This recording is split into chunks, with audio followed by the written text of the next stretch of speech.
Hey, what's going on, guys? This is Solomon's Level X, and we're back here in Pokemon Masters to the sweet Shenanigans Battle Challenge Round 2. I've tried recording this video 3 times, and it took long enough for me to finally get the name out without stuttering. Sweet Shenanigans, sweet Shenanigans, sweet Shenanigans. It takes so much effort to say. But the missions here we've got are 2 Galar units. Is this a 2 Galar units one? No, this is probably the ice one. No, 2 Galar units here. And then down here we have clear with an ice and a steel sync pair. So both these missions are able to be done semi-free to play. You don't need any gacha units. Well, you do need gacha units, but you don't need any limited units. You only need general pool units to beat this, and the only general pool unit we'll be using here is B for the double Galar mission, because Galar only has one free-to-play character besides Lodge Raihan, who's kind of iffy because you can freely obtain him, but you also need to have normal Raihan, who is not free to obtain. So kind of a iffy situation there, and I feel like a lot of people are just going to have B over Raihan and Lodge Raihan anyway. So we're going to be bringing her. She's going to be doing a lot of good damage. You don't need to have her EX'd or 3 out of 5 or 5 out of 5 or anything like that. Just have a single copy of her level 140 and you're good. You'll be doing great. It doesn't need to be EX'd, whatever. And the enemy is Steel Weak, so Hop is very good here because he'll be able to max out crit and use Behemoth Bash and Potion and stuff like that. So he'll be supporting, doing amazing damage and stuff like that. And then we're bringing Sycamore for max speed, max special attack for himself, max special defense, because the enemies do have Hyper Voice and some other special moves, so they are going to be pretty beneficial there. Definitely good. We got the NPR there on Hop's trainer move, so we're able to max out his own crit.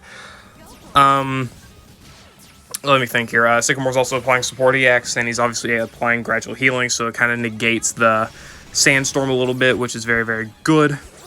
B's here just to do good damage. You don't need to sync with B. We're going to be syncing with Sycamore first, then you can sync with Hop or B, whichever one you want. I'm going to be syncing with Hop just to showcase that you can do this without an EXB, and if you want to sync with B, she might be a little bit better of an option if you have her like EX'd or, have her gridded with Inertia or whatever else.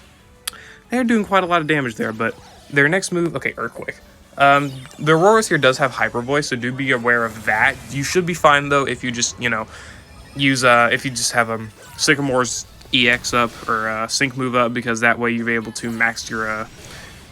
special defense and all of that stuff, so that's very, very nice. And we're able to get off Meteor Salts and Behemoth Bashes, mostly due to Free Venge, but you can also get them off really, really easily, just because of the amount of gauge that Sycamore is helping to apply here, so it's very, very good.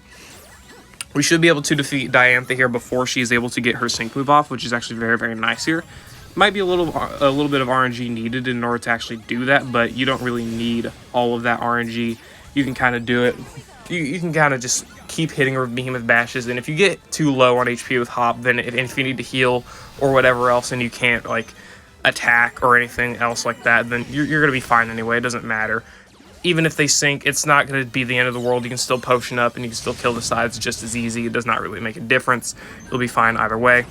Are you attacking the right person? I would appreciate it if you did. Yeah, get that Meteor Assault off on them, and then this Behemoth Bash will be able to defeat the Tyranitar, and that will be the end of the double Galar mission. And there we go. Now we will move on to the Ice and Steel mission. Alright, we're over here for the Ice and Steel mission. We've got Ghetsis, Hop, and Sycamore, all legendary arena units. And all of them besides Hop actually have their EX and grid expansion. Well, Sycamore doesn't have his grid expansion yet as of the time of recording this, but he will very, very soon. But anyway, yes, recording, shut up. But we're going to be using Ghetsis here for nullifying the enemy's special attack. So we're going to be raising our own defenses with Sycamore and Hop, and then lowering the enemy's attack, so they'll basically be doing no damage. Then we can use Glaciate to lower their speed, applying more and more for Ghetsis' nuke. Syncing with Sycamore first here, just so we can apply special attack and speed buffs and special defense buffs as well, and the support EX, and then all syncs thereon will be on Ghetsis. Hops might do a little bit more damage, so you might prefer to go for his instead, but if you want to go for Ghetsis', they go for it. I'm going to be doing that, but otherwise, Hop's fine as well. Does not make much of a difference. I don't know if I want to have them attack Ghetsis or Hop. Or, not Ghetsis, Sycamore or Hop. I'm going to go for Sycamore because Sycamore's a little bit more bulky, I think. So, and he's got the healing as well, so we don't have to worry about using Hop's potions or anything. Definitely recommend trying to get the NPR in on Hop's trainer move if you can. Try to get it in there. If you can't get it in there, I would probably recommend just to reset until you're able to actually get it in. We might not get it here, and if we don't get it in, then we'll be resetting. As you can see, we're easily able to lower the attack and special attack of the Aurorus and the other enemies, and then there we go. So we get the NPR. We'll just kind of alternate between lowering the attack of Aurorus, Golem, and Tyranitar. It doesn't really matter. Just whoever's attacking, probably try to lower their attack as well, just as fast as you can. It doesn't really matter. You can build up Ghetsis' nuke. It doesn't take very, very long, just due to the fact that, you know, you're going to be using Noble Roar and Glaciate, a mixture of like 6 turns, so that's definitely a lot of turns to get those speed debuffs, special attack debuffs, attack debuffs, and all that stuff in, because you're going to be syncing with Sycamore first anyway. There we go. So we probably won't be defeating the enemy before they get their sync move off, but that doesn't really matter anyway. You should be fine. Probably recommend attacking the sides whenever you're trying to heal up with Horn Leech, even though, honestly, you do a lot of damage with Horn Leech, even on the middle, and you're healing up a lot. Like 1,000 damage, there you go. You're healing up basically every bit of damage that was done to you. So, it's definitely very, very good there. There we go. We got the speed debuffs on the sides, which we didn't get the speed debuffs on the middle because we missed, but hey, whatever. Can't do much about that, right? You can go for a Moonblast here. Why not? Because we're at full health, and then we'll go for a Behemoth Bash here. And I guess we'll just go for one less Glaciate because we'll be syncing with Ghetsis next anyway. So, having Hop as our main, like, Steel-type damage dealer is definitely very, very good. He's not a bad Steel-type damage dealer really whatsoever, at least on these, like, type of stages here. And for, you know, being a free-to-play unit. Let's go ahead and do that. I do think we probably missed out on getting a move with Hop, but that's fine. Doesn't really make much of a difference. There we go. That Moonblast probably won't kill, but it'll do probably enough. I'm going to go for the attack on these sides. Go for a Dazzling Gleam there. Alright, there we go. The Behemoth Bash is able to kill the side there. Let's go for a Glaciate. We should be able to defeat the middle there, and then a Behemoth Bash to defeat the Golem, and we should be done here. Never mind, we're going to have to use one more Glaciate. A single more Glaciate, and there we go.